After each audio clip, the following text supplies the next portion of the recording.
Hello, brothers and sisters. This is Gary for Hospitality Houses. We've reached part 8 of our series, What is this place for? And I think it's going to be part 8 of 8. It's time for us to wrap up this series. We could probably have 30 more reasons of what this place is for, but I think 8 is a good number and helps us to get a sense that this is more than just a house. It's a place for our brothers and our sisters who are suffering on the streets to feel welcome, to help put their lives back together, and for it to be a place of love and mercy.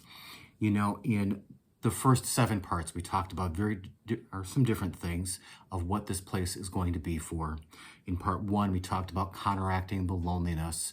Our brothers and our sisters, they're alone on the streets, even if there's other people around. So often they feel isolated, and a house of hospitality can help counteract that loneliness, to let them know they're not alone. There's someplace they can go to talk with people, and that people will listen to them.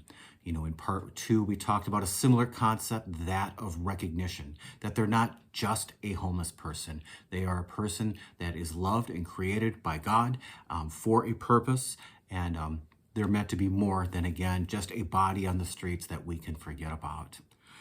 That brings us to part 3, where we talked about a place for normalcy, structure, and purpose.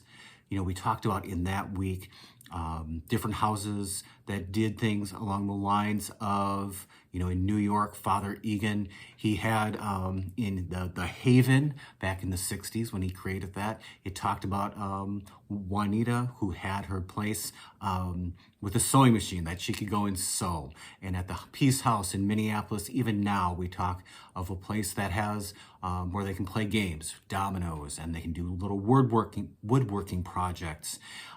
All of those things we talked about in the tent encampments in Minneapolis, where they were doing beading onto fabric to make different designs.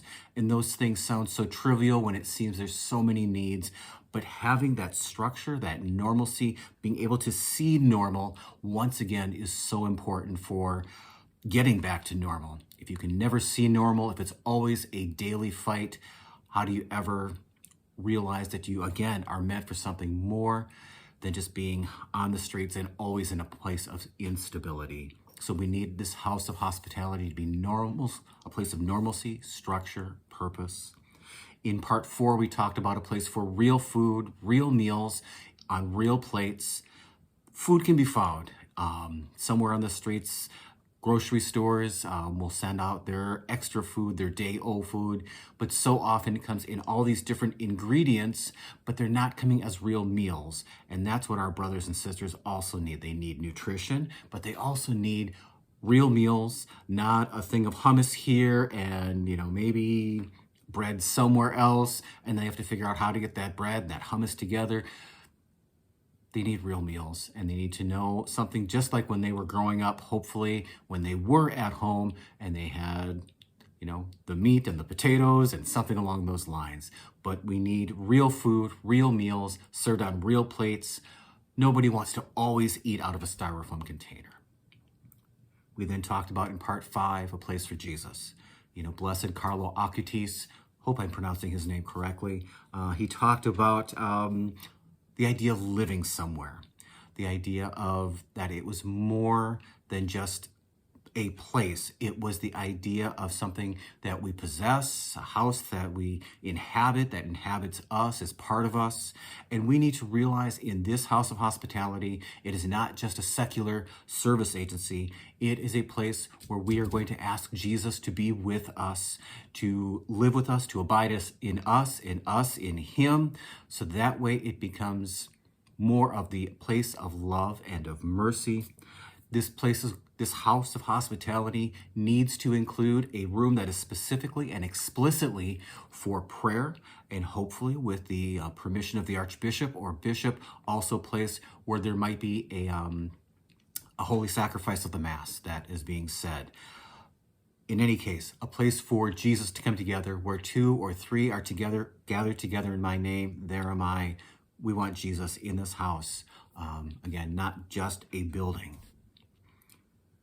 We then talked in part 6 about a place for connections, for our brothers and sisters who are on the streets, So often the idea of making appointments and getting to appointments and being organized when you're trying to think about where you're going to have a meal in 2 hours, where you're going to sleep in 6 hours, the idea of making appointments is not realistic.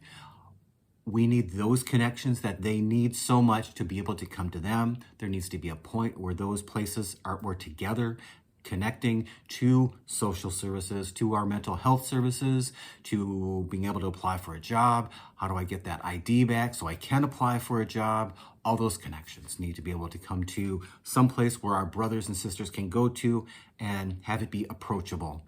Yes, those things happen in a big place like Catholic Charities or the Salvation Army, but again, those places are so big, so often people get lost in the shuffle. We need human-sized houses of hospitality and with those connections for our brothers and our sisters.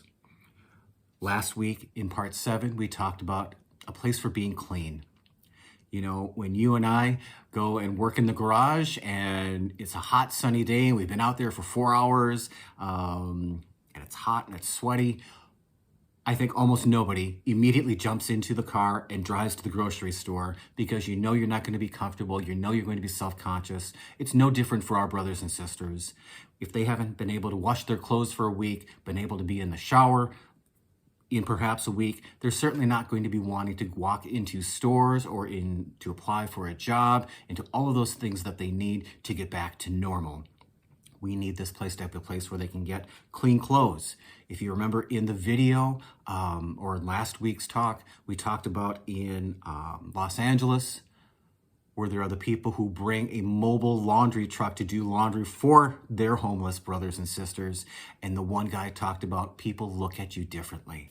We need that love and mercy in those ways so our brothers and sisters can again feel normal, both with clean clothes and with having been showered.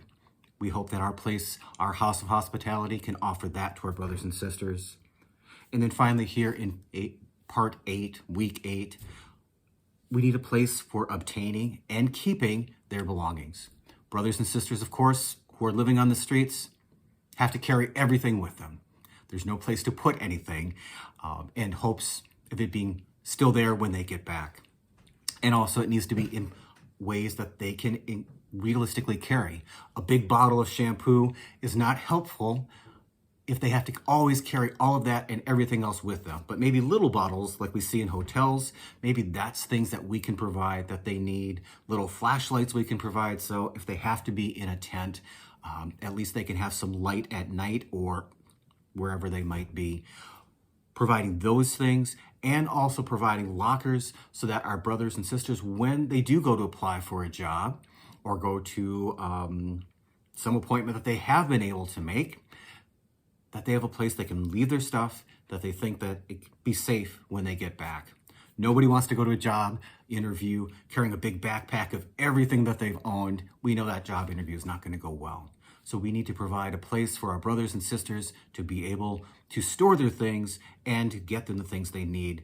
And that especially came to a point when I was reading from the email that I received from the Peace House, where they have their normal daily talk.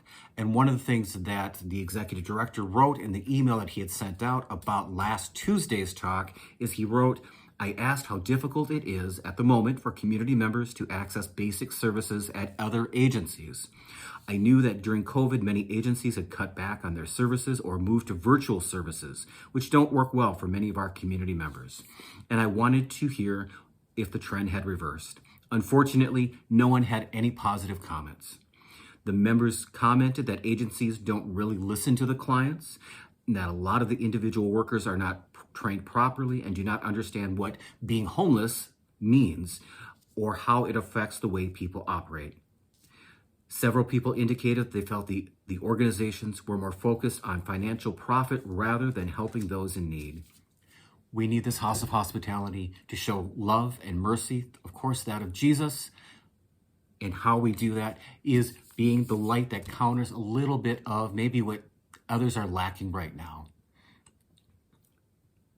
Ultimately, this place is a place for love and for mercy, along with being a place that is authentically Catholic.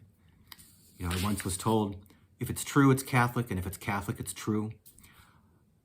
And in that, how can we be love and mercy, show that love of Jesus, through this house of hospitality. How can this place be different than maybe what our brothers and sisters are seeing right now? It really comes down to Matthew 25, doing what you've done for the least of these, you've done for me. It comes down to entry 742 in the diary of St. Faustina, where Jesus reminds us we were commanded to do deeds of mercy. And it comes down to what Dorothy Day wrote nearly 80 years ago when she wrote in the June of 1946 in The Catholic Worker, "Love is the measure." It's about love and mercy, my friends. Will you help us? Please reach out if you will, so that we can make this place, what is this place for, a reality. God bless. Thank you. Take care.